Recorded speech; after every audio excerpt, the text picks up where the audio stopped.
No Saber Direito desta semana, o professor Igor Pinheiro apresenta um curso de Direito Anticorrupção.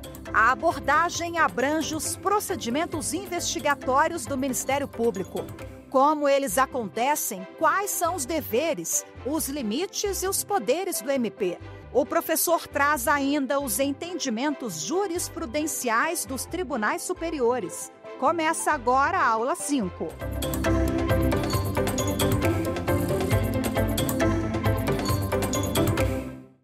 Olá pessoal, estou aqui hoje na TV Justiça, no programa Saber Direito, para tratar com vocês sobre os procedimentos investigatórios do Ministério Público.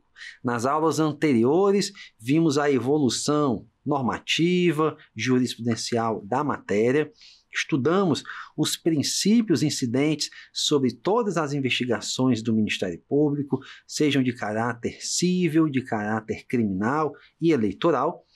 E vamos agora, na aula de hoje, abordar algumas particularidades das investigações eleitorais. Nós sabemos que o artigo 127 da Constituição Federal traz o Ministério Público como um verdadeiro fiscal do regime democrático, como alguém que deve olhar e fazer valer que a igualdade de oportunidades em uma eleição seja observada. E para isso ele deve estar atento a diversos ilícitos, como abuso de poder econômico, abuso de poder político, abuso dos meios de comunicação, dentre outros. E nesta perspectiva, o Ministério Público tem que investigar. Mas se você olhar o Código Eleitoral, a Lei das Eleições, a Lei das Inelegibilidades, a própria Constituição Federal, em todos esses diplomas é colocada a perspectiva de ações cassatórias, de ações punitivas para ilícitos eleitorais. Mas em nenhuma destas normas existe menção à possibilidade de realizar ou como se dá a investigação do Ministério Público Eleitoral. Dentro desta lógica, em 2015, eu lancei a primeira edição do meu livro Condutas Vedadas aos Agentes Públicos em Ano Eleitoral. E lá defendia que a rigidez do sistema democrático, a rigidez do processo eleitoral é um direito difuso da sociedade. E, portanto, o Ministério Público teria que usar o seu instrumento constitucional de investigação para direitos difusos, o inquérito civil público. E o MP eleitoral fazia isto. De fato, era recorrente o uso de inquéritos civis públicos. Entretanto, em 2007, fez-se a inserção do artigo 105A na Lei das Eleições. E este artigo 105A dizia que, e ainda diz, é vedado o uso dos procedimentos previstos na Lei 7347 de 85, na seara eleitoral. E um dos procedimentos, nós vimos no início destas aulas, é exatamente o inquérito civil público, no artigo 8º, parágrafo 1º da Lei 7347. À luz dessa interpretação meramente literal, o TSE passou então a anular diversas condenações judiciais, a trancar diversos inquéritos civis na área eleitoral por conta desse dispositivo 105A. Mas a pergunta que eu fazia, doutrinariamente, evidentemente, não tinha como abordar ministros, era: se o Ministério Público não pode usar um instrumento que está na Constituição, como que o Ministério Público vai investigar na área eleitoral? De forma clandestina, juntando documentos, colocando na gaveta o que interessa e o que não interessa, carimbando, colocando em autos sem qualquer regulamentação específica, era uma situação extremamente sui generis, porque não havia norma, não havia resolução que tratasse disto, e se valendo de um instrumento constitucional, a Corte Eleitoral dizia não, o MP não pode usá-la porque é uma lei que proíbe. E depois de muito questionamento no âmbito da doutrina, o TSE passou a admitir, reconhecendo a eventual inconstitucionalidade deste artigo 105A, o uso do inquérito civil público na área eleitoral, mas também do chamado procedimento preparatório eleitoral. Uma portaria da Procuradoria-Geral da República foi gestada, a 499 à época, para a regulamentação desse instrumento investigativo. Hoje, nós temos a regulamentação na área eleitoral, da notícia de fato eleitoral, do procedimento preparatório eleitoral, do procedimento administrativo eleitoral e do PIC na área eleitoral, por meio da portaria 01 da Procuradoria-Geral da República, que vem sendo objeto de diversas modificações a cada eleição. A última aconteceu em junho de 2024.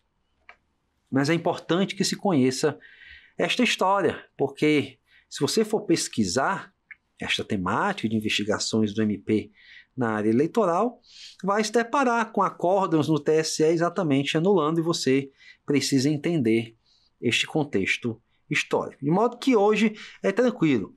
PPE e CP na área eleitoral estão completamente autorizados e não há qualquer mácula, não há qualquer nulidade pelo uso de qualquer um desses instrumentos. Pois bem, mas existem algumas particularidades muito interessantes aqui na área eleitoral e vamos tratá-las aqui de forma bem pragmática. Vamos começar primeiro com a questão do princípio da culpabilidade. No direito brasileiro, nós sabemos que para alguém ser punido, como regra, seja no campo civil, seja no campo criminal ou administrativo, é preciso demonstrar que alguém agiu com dolo ou culpa, que alguém, ainda não tendo praticado diretamente aquele ato ilícito, o fez por uma interposta pessoa, ou porque induziu, ou porque eventualmente aliciou alguém para tanto. Esta é a regra do direito brasileiro nas mais variadas searas de responsabilização. Responsabilização por presunção, sobretudo no campo público, é algo inadmissível à luz das balizas constitucionais e legais do Brasil.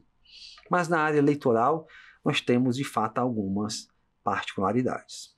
Vejam, quando nós tratamos do ilícito chamado captação ilícita de sufrágio, o artigo 41A da Lei das Eleições, a Lei 9.504 de 97, diz que se alguém der, oferecer, prometer algo em troca do voto ou da abstenção do voto, desde o período do registro da candidatura até a data da eleição, a pessoa vai sofrer sanção de multa e cassação do seu registro ou do seu diploma.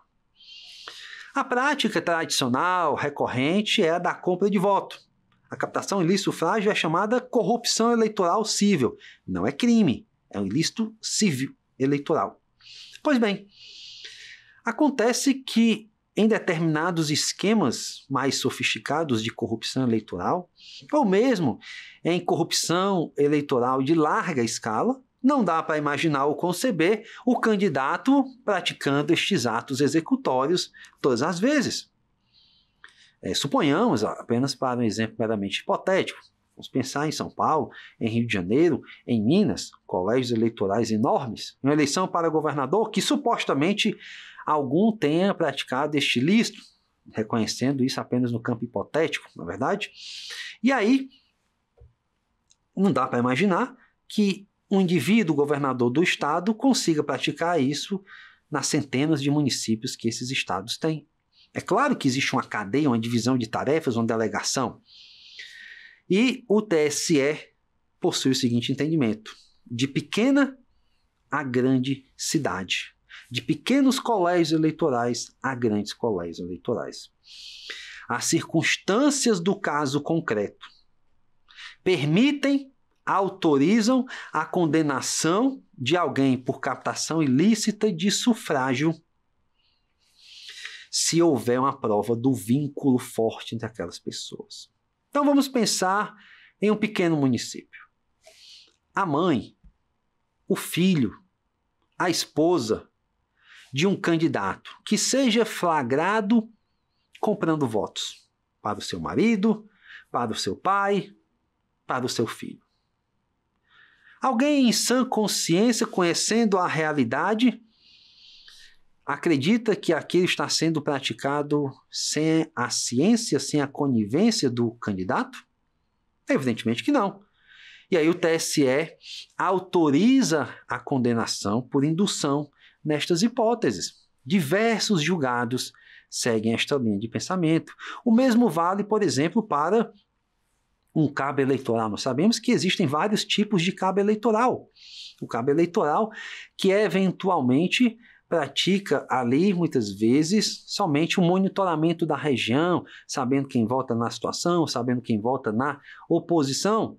Mas nós temos os cabos eleitorais que possuem um grande afinco, um grande vínculo com o candidato. Participam de reuniões, de estratégias, definem quem são eventualmente objetos da corrupção eleitoral. E aí, se um cabo eleitoral deste, como muitas vezes acontece, é flagrado na véspera, no dia da eleição, com dinheiro, com santinho, com lista de eleitores, ele está fazendo isso sem a ciência do candidato? Dá para acreditar? É que nem acreditar, na verdade, em Papai Noel. E o STF, o TSE, possuem esta linha de interpretação.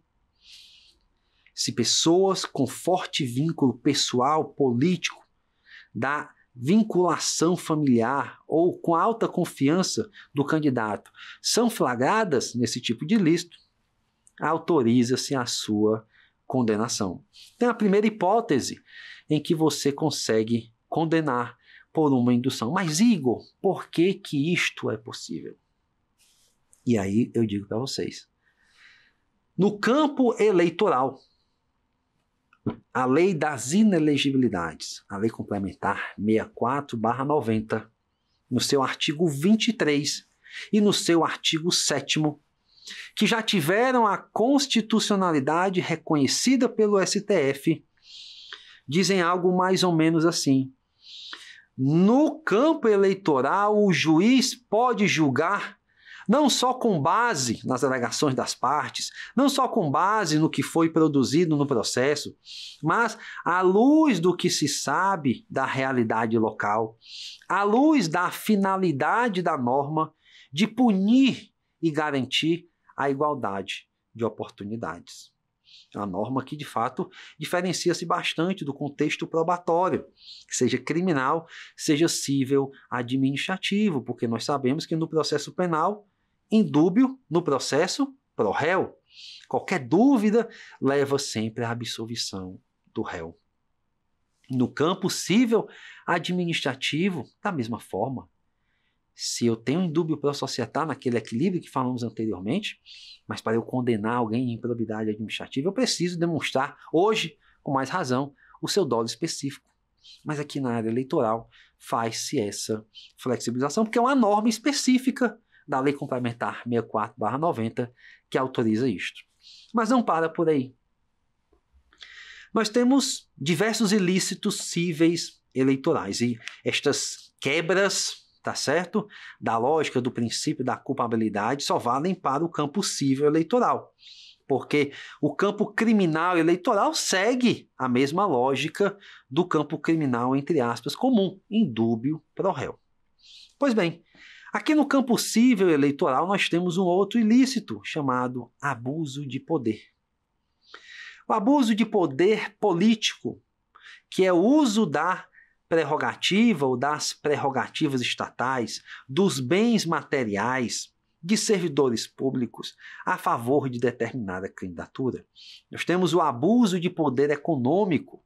O abuso de poder econômico fica caracterizado quando há um uso excessivo do dinheiro, do patrimônio, da propriedade privada em favor ou em desfavor de alguém. quando alguém ultrapassa os limites de gasto na campanha eleitoral, quando alguém faz uso, por exemplo, de fontes vedadas. Nós temos vários casos de igrejas cuja estrutura física financiam candidatos, por exemplo. Nada contra termos candidatos vinculados aos mais segmentos religiosos. Faz parte da vida social. Mas a lei eleitoral diz que as entidades religiosas, por exemplo, não podem ser doadoras de campanha. E o uso da sua estrutura de forma direta ou de forma dissimulada pode caracterizar abuso de poder econômico. E aí, quando nós estamos falando de qualquer tipo de abuso, sobretudo do abuso de poder econômico ou do abuso dos meios de comunicação, o candidato pode ser punido, ainda que não tenha participação ou ciência daquele comportamento abusivo. Vamos dar um exemplo aqui. Suponhamos que determinado empresário, na semana da eleição, imbuído do espírito altamente republicano, resolve apostar em um candidato. Ele olha e diz: esse daqui será o melhor candidato para o município. Vou concentrar minha energia para conseguir votos para esse indivíduo. Começa a fazer reuniões com os seus empregados, por exemplo. O indivíduo tem aí fábricas, tem centenas de empregados. E diz: olha, pessoal, vocês são livres para votar em quem quiserem, mas eu recomendo que vote no fulano, no cicrano, porque é com ele que o município vai prosperar, é com ele que eu vou ter a garantia da manutenção dos empregos de vocês, e assim sucessivamente. Típico caso de coação eleitoral e abuso de poder econômico. Neste caso, eu não preciso provar que o candidato tinha ciência que o empresário faria isso. No caso deste empresário, resolver também sair comprando votos a favor do candidato, eu não preciso demonstrar, porque o abuso do poder, se ele ficar demonstrado, ele vai levar à cassação do indivíduo, independentemente de eu comprovar a participação, a ciência ou a omissão dolosa daquele candidato. E vejam aqui uma nuance, um detalhe. No abuso de poder, praticado por terceiro sem a ciência ou a participação do candidato, se eu comprovo, ele vai ser cassado. Mas se eu comprovo, além do ato abusivo, que ele tinha ciência, que ele anuiu ou que ele foi omisso quanto à objeção àquele tipo de ato, ele vai ter cassado o seu registro ou o seu diploma, mas vai sofrer também a sanção de inelegibilidade. É por isso a diferença. Aqui no abuso sem ciência, só a cassação. Aqui no abuso com ciência ou omissão dolosa, cassação e especificamente a sanção de inelegibilidade. Vejam que são particularidades específicas da área eleitoral. Mas não para por aí. Se nós pensarmos nas chamadas condutas vedadas a agentes públicos em ano eleitoral. Entre os artigos 73 a 78 da Lei das Eleições, nós temos um cabedal de normas que dizem: gestor público, agente público, você pode, você não pode fazer isto no ano eleitoral. E uma das hipóteses lá previstas no artigo 73, inciso 6º, é: nos 3 meses que antecedem a eleição, não pode haver qualquer tipo de publicidade institucional, qualquer tipo de publicidade oficial. Estão suspensas as postagens, seja em Instagram, em site de municípios, por exemplo, na eleição municipal. Mas digamos que haja continuidade disso. O artigo 74 da Lei das Eleições diz que é grave abuso de autoridade você descumprir o artigo 37, parágrafo 1º da Constituição, que é a norma segundo a qual a publicidade oficial não pode ter o caráter de promoção pessoal dos agentes públicos. Em várias ocasiões, cuja denúncia é exatamente de uso promocional da publicidade institucional, gestores públicos, prefeitos, sobretudo, dizem: eu não sabia desta postagem. Eu não controlava a assessoria de imprensa. Existia um secretário, existia um assessor de imprensa, nem tudo passava por mim. E o TSE diz que o prefeito, que o gestor municipal é responsável por tudo que é publicado na comunicação oficial. A corte não diz expressamente, mas pode-se concluir que é uma presunção de responsabilidade ou uma culpa em eligendo grave, uma culpa em vigilando grave. Então, é uma hipótese interessantíssima, porque desrespeitar o 37, parágrafo 1º, ou seja, realizar a promoção pessoal, também é ato de improbidade, previsto no artigo 11 da Lei 8429. Mas lá, para eu condenar por improbidade, eu tenho que demonstrar a aderência, a má-fé deliberada do gestor de se promover, de se capitalizar pessoalmente com aquela publicidade institucional. Aqui no eleitoral, não. Aqui no eleitoral, eu não preciso demonstrar. Eu apenas tenho a necessidade de trazer para os autos a veracidade daquelas postagens, porque podem ser, muitas vezes, montagem por inteligência artificial. Percebem o detalhe, como é cheio de sutilezas uma investigação eleitoral? Mas vamos a outra particularidade. Vamos pensar nos meios probantes. Toda e qualquer investigação do Ministério Público deve seguir os parâmetros postos no CPC, se for investigação civil eleitoral, no CPP, se for investigação criminal eleitoral, como regra. Porque é possível que a legislação eleitoral traga ali especificamente uma regra própria desta seara. E aí ela vai incidir. Então vamos pensar no artigo 368-A do Código Eleitoral. O que é que diz esse dispositivo? O artigo 368-A limita o uso de prova testemunhal singular para fins de cassação de registro. Vamos decifrar essa expressão legal. A lei quer dizer o seguinte: para eu cassar alguém, que é medida de extrema gravidade, eu preciso ir além de uma simples testemunha. Eu preciso ir além de prova testemunhal única. Por quê? É conhecida a contaminação das pessoas, a paixão das pessoas numa eleição. Sobretudo em um pequeno município. E nos pequenos municípios, as paixões de fato cegam, afloram e muitas vezes desviam o agir das pessoas. O artigo 368-A quer exatamente isso. Então, vou dar um exemplo que aconteceu comigo. Certa vez trabalhei num município, em Trairi, município saudoso. Lá foram diversas operações anticorrupção, seja na área eleitoral, seja na área administrativa.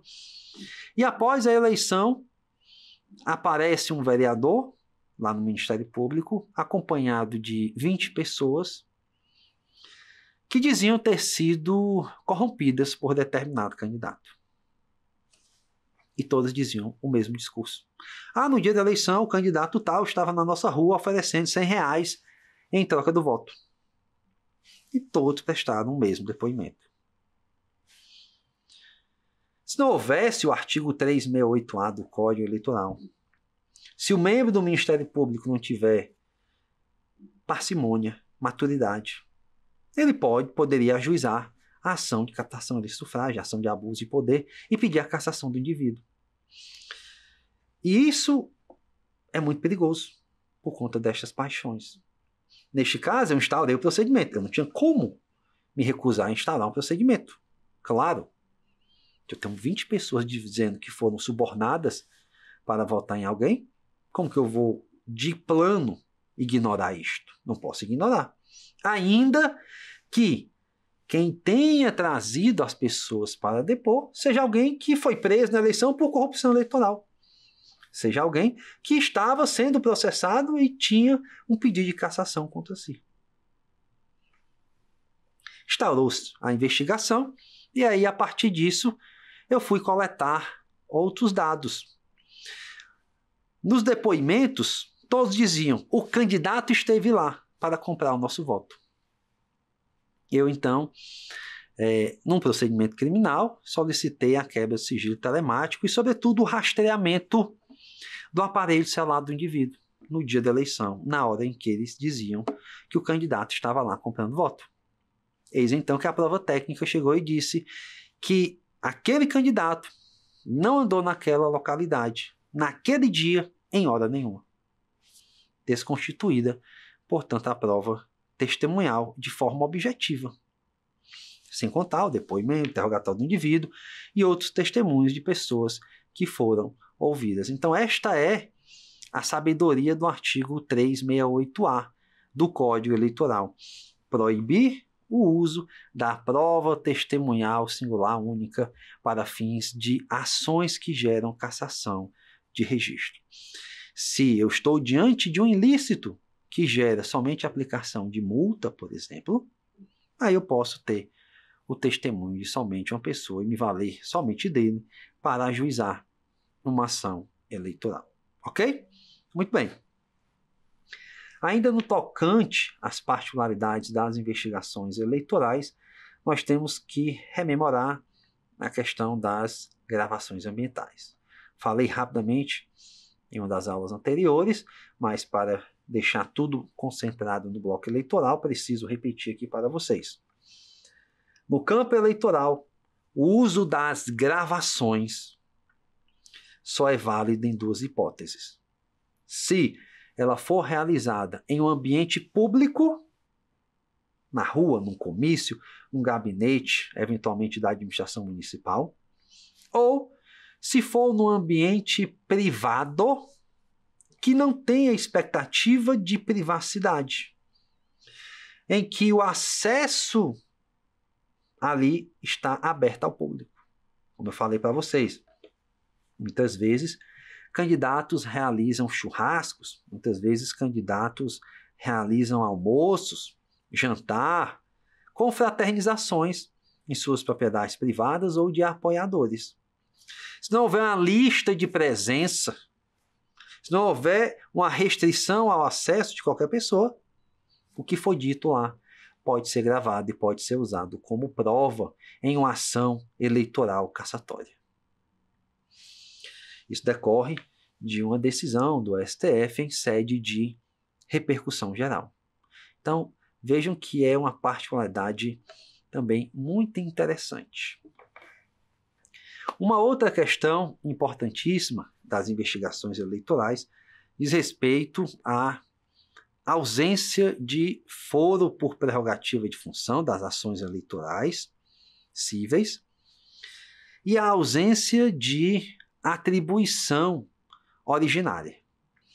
Se nós pensarmos em atos de improbidade administrativa, a Lei 8625 de 93 diz expressamente que quando um ato envolver governador do estado, presidente do Tribunal de Justiça, presidente da Assembleia Legislativa de um estado, quem tem a atribuição para o ajuizamento da ação civil pública ou ação de improbidade é o Procurador-Geral de Justiça.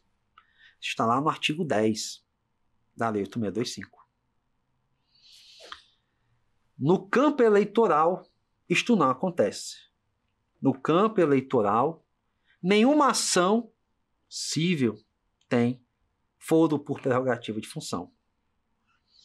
De modo que, se o ilícito eleitoral é praticado por um presidente da Assembleia, por um governador, ele vai ser processado pelo promotor, vai ser investigado e processado pelo promotor eleitoral.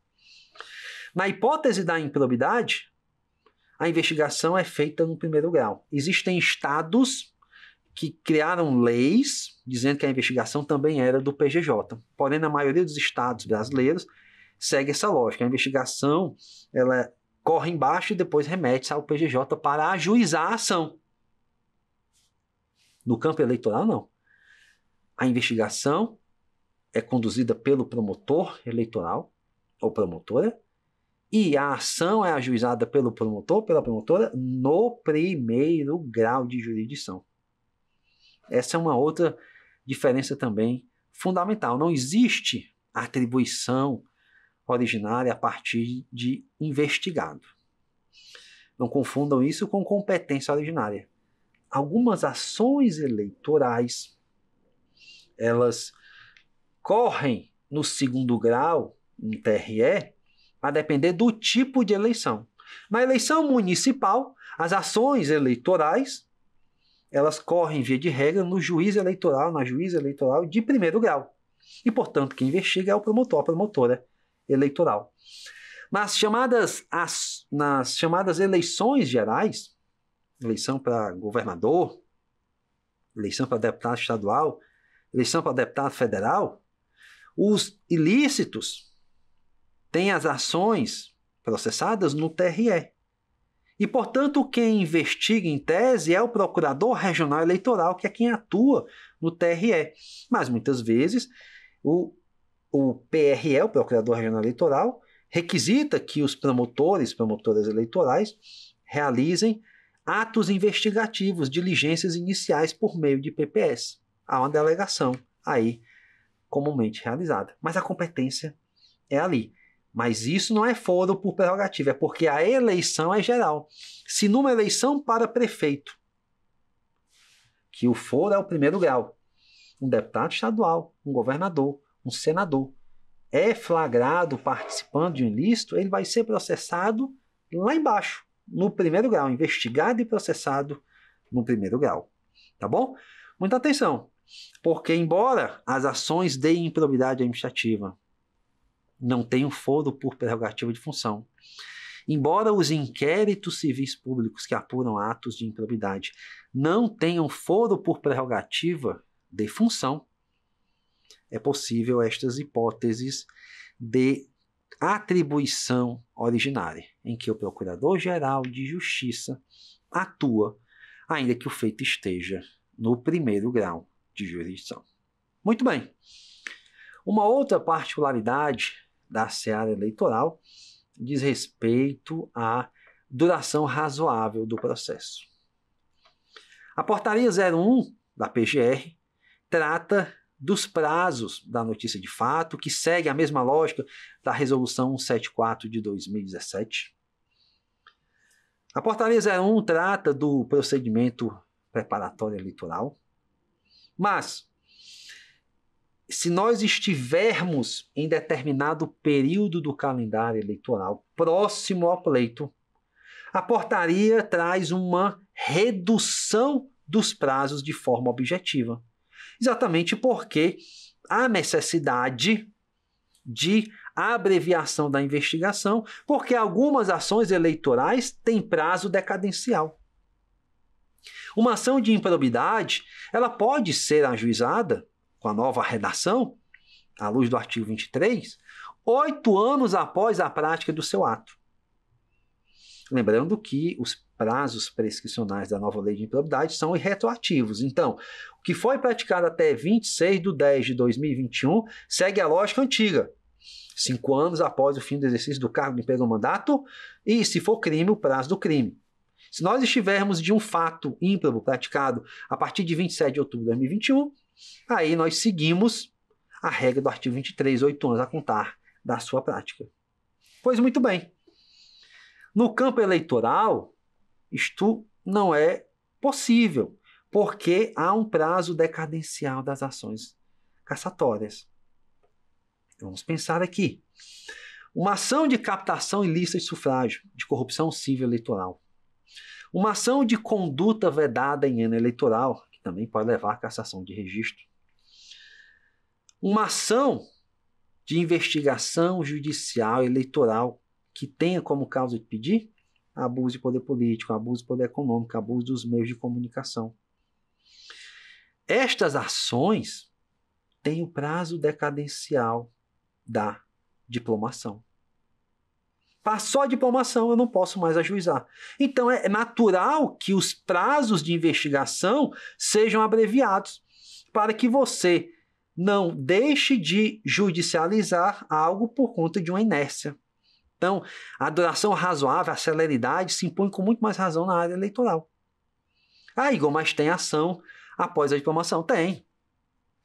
A gente sabe que o artigo 14, parágrafo 10 da Constituição trata da chamada ação de impugnação de mandato eletivo, a famosa AIME, que é ajuizada 15 dias após a diplomação.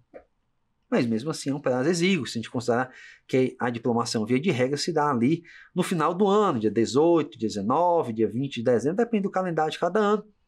Mas aí vem recesso, depois do recesso as pessoas, né, têm férias, então é algo que muitas vezes compromete a investigação. E a AIME só pode ser ajuizada 15 dias após a diplomação. Percebam, então, que temos aí características muito interessantes, porque a área eleitoral trata de interesses específicos e que precisam ser aí compreendidos por todos nós, ok? Bem, pessoal, uma outra característica importante das investigações eleitorais diz respeito ao prazo inicial, isto é, a possibilidade da sua instauração, que tem vinculação com um tipo de ilícito específico. Vamos entender aqui, né, esta coisa que parece complexa. Alguns crimes eleitorais são permanentes, isto é, podem ser praticados a qualquer momento, seja do ano eleitoral, seja do ano pré-eleitoral. Exemplo, corrupção eleitoral. O TSE já disse diversas vezes que o crime de corrupção eleitoral, artigo 299 do Código, não tem vinculação com o período eleitoral. E, portanto, ele pode ser praticado, inclusive, em ano pré-eleitoral. 2025 é ano pré-eleitoral da eleição de presidente, de senador, de governador e de deputados. Eu posso chegar para alguém e dizer, você é candidato, tu vota em mim, eu te arranjo um emprego. Eu já estou praticando o crime de corrupção eleitoral e já pode ser instaurada uma investigação criminal eleitoral, um procedimento investigatório criminal eleitoral específico, para que você veja aí o detalhe. Agora, Igor, ele ofereceu dinheiro em troca do voto. Você falou no começo desta aula que isto também é aquela captação ilícita de sufrágio do artigo 41A da Lei das Eleições. Sim. Mas a captação ilícita de sufrágio, de acordo com esse dispositivo legal, tem um período de incidência determinado. É somente após o pedido do registro de candidatura até a data da eleição. Então, não vou poder instaurar uma investigação civil de captação? Não, porque o ilícito tem período temporal específico. Mas, no abuso de poder, é possível, porque o TSE entende que comportamentos anteriores ao processo eleitoral podem ser causa de pedir para uma ação cassatória. Mas como é que eu vou cassar alguém que não é pré-candidato? A gente precisa, de fato, ter uma inteligência processual, para ter uma coerência. Eu não posso ajuizar, regra geral, uma ação cassatória naquele primeiro momento. Já pensou? Como que eu vou ajuizar uma AGE, uma ação de investigação judicial eleitoral, se eu, eventualmente, estou um ano antes da convenção partidária? Mas eu posso requerer medidas cautelares para fazer prova deste abuso e, a partir da junção desta prova, requerer a aplicação de uma outra sanção.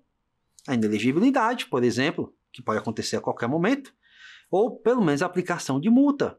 Então, quando nós estivermos diante de ilícitos que têm não só a pena de cassação do registro do mandato, mas a possibilidade de multa ou mesmo a declaração de inelegibilidade, é possível que eu instaure um procedimento civil eleitoral, mesmo antes do processo eleitoral.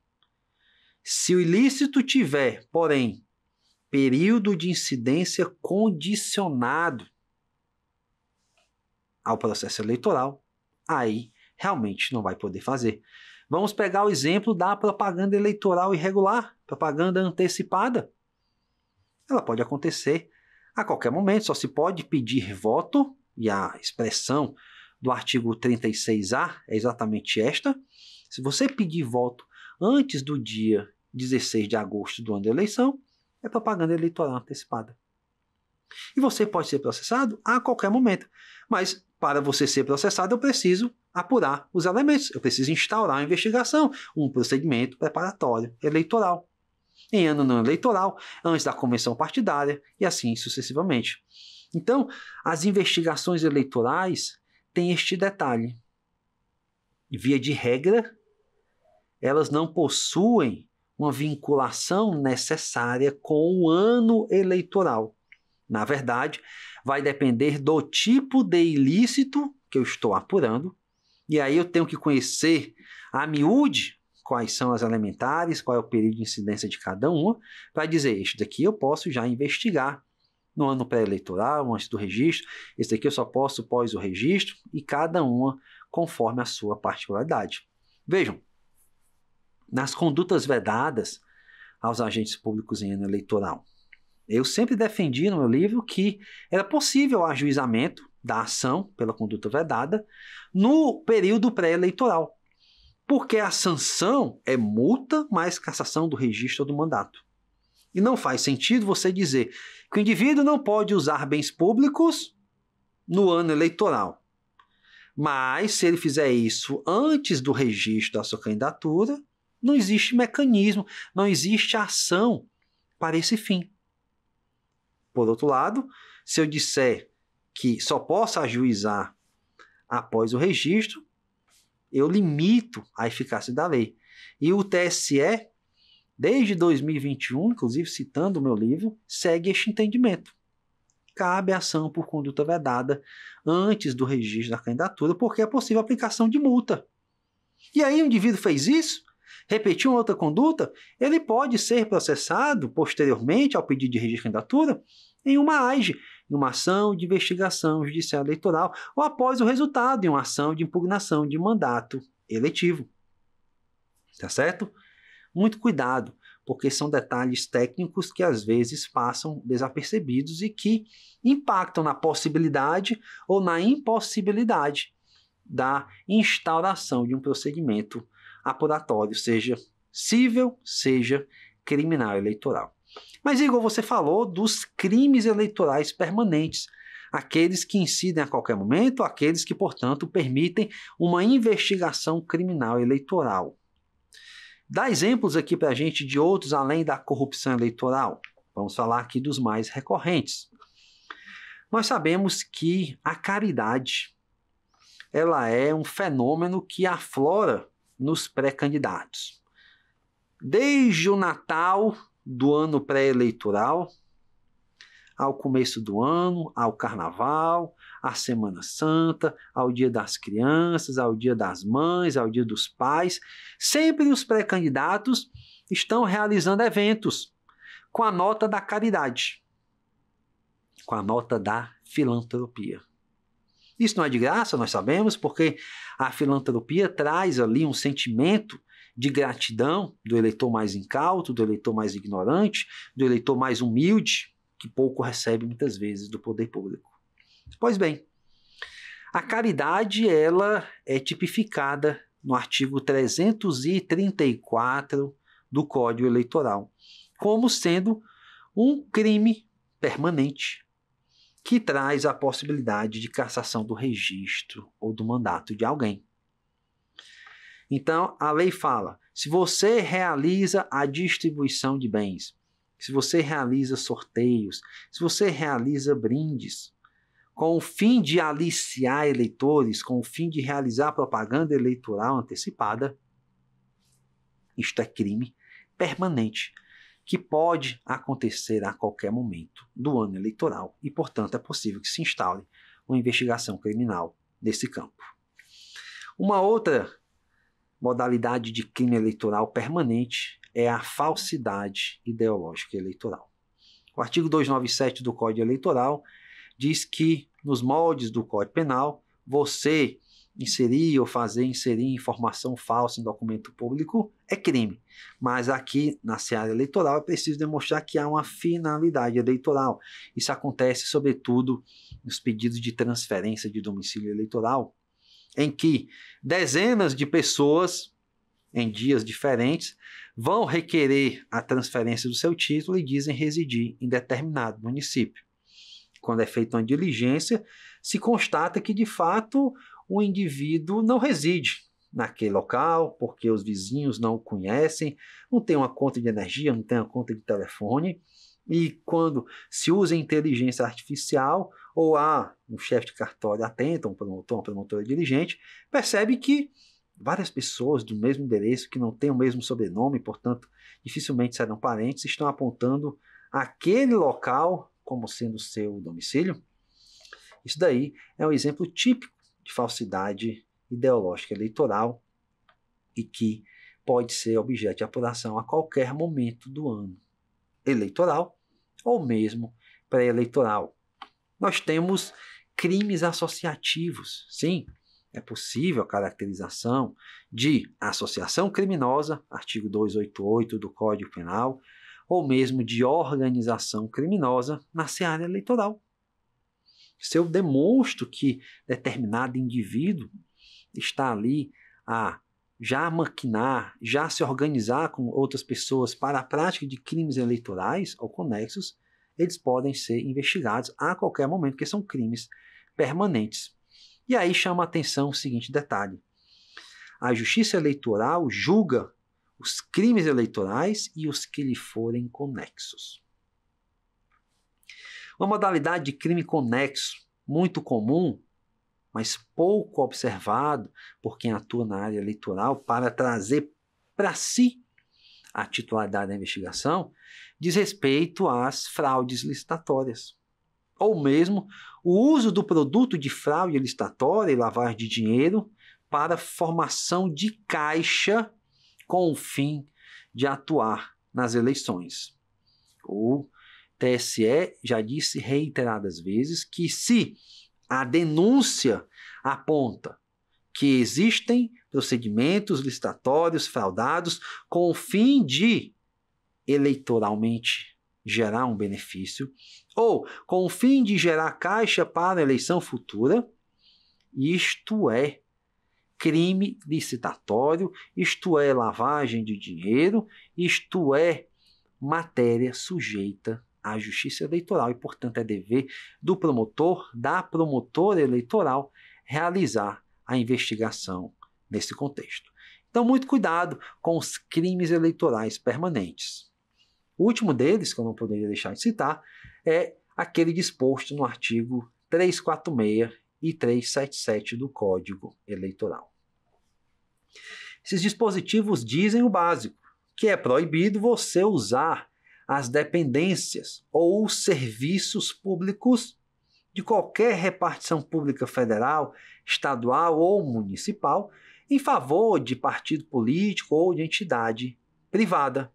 Isto daí é caracterizado como crime de menor potencial ofensivo no primeiro momento, mas o parágrafo único do artigo 377 diz que a Justiça Eleitoral, por meio do seu órgão competente, intervirá a qualquer momento para fazer cessar esse tipo de crime eleitoral, demonstrando, portanto, que se a Justiça Eleitoral vai intervir a qualquer momento é porque eu posso investigar a qualquer momento, já que é um delito eleitoral permanente. Ok, pessoal? Então, crimes eleitorais permanentes repercutem diretamente na possibilidade da instauração de investigações eleitorais também a qualquer momento.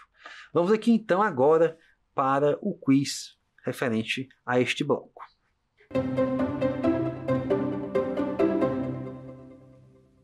Sobre a gravação ambiental realizada por um dos interlocutores para fins de prova no processo eleitoral, assinale a alternativa correta. Ela é sempre válida, item A. Item B, só é lícita se não houver outro meio de prova. C, possui validade condicionada. E D, sempre é prova ilícita. A alternativa correta é o item C. Nós vimos que estas gravações ambientais, após o pacote anticrime e o restabelecimento do artigo 8º-A da Lei de Interceptação Telefônica, e também, a partir de repercussão geral julgada pelo STF, somente posso utilizar gravação ambiental se for em ambiente público, se for em ambiente privado sem acesso e controle ao público, ou se houver ordem judicial para tanto. Vamos à próxima questão.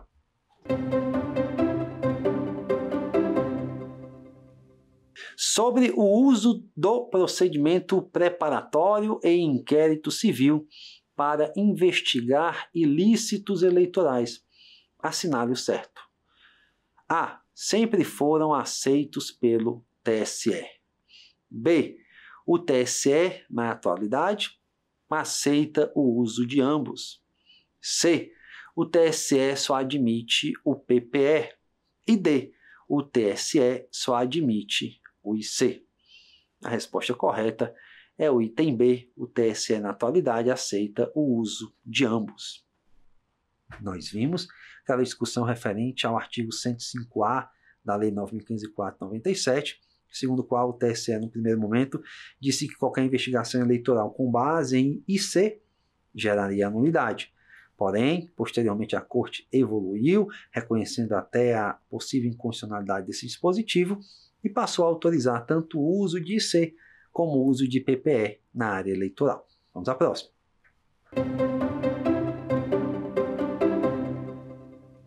Sobre as provas decorrentes de investigações eleitorais, assinale o item correto. A. Para cassação de mandato, admite-se a prova testemunhal singular. B. Admite o uso excepcional de presunções colhidas para a condenação judicial. C. Existem casos de responsabilidade objetiva eleitoral. E D. A perda da eleição acarreta o arquivamento das investigações.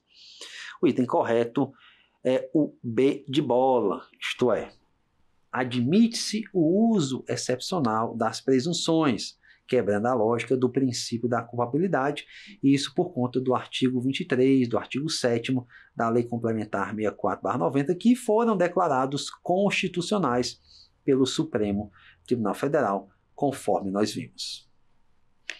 Pois bem, nesta aula nós estudamos todas as particularidades inerentes às investigações eleitorais do Ministério Público. Essa temática você vai acompanhar nessas gravações que serão disponibilizadas no canal do YouTube da TV Justiça, do programa Saber Direito, no aplicativo TV Justiça Mais, e também você pode aprofundar o estudo no meu livro Procedimentos Investigatórios do Ministério Público e Manual de Direito Anticorrupção, ambos pela editora Mizuno. Queria convidá-los aqui para conhecer também a nossa rede social, Instagram, @Prof. Igor Pinheiro, em que eu posto lá atualidades do direito eleitoral, do direito administrativo e do direito anticorrupção. Então foi um grande prazer estar com vocês aqui ao longo dessas aulas. Muito obrigado a todos vocês que assistiram, muito obrigado à produção aqui da TV Justiça, a todos que me convidaram. Foi um prazer e até a próxima, se Deus quiser. Um grande abraço. Quer dar alguma sugestão de tema para os cursos do Saber Direito? Então mande um e-mail para a gente, saberdireito@stf.jus.br. Você também pode estudar pela internet. Acesse o nosso site, radioetvjustiça.jus.br, ou pode rever as aulas no canal do YouTube, @Rádio e TV Justiça.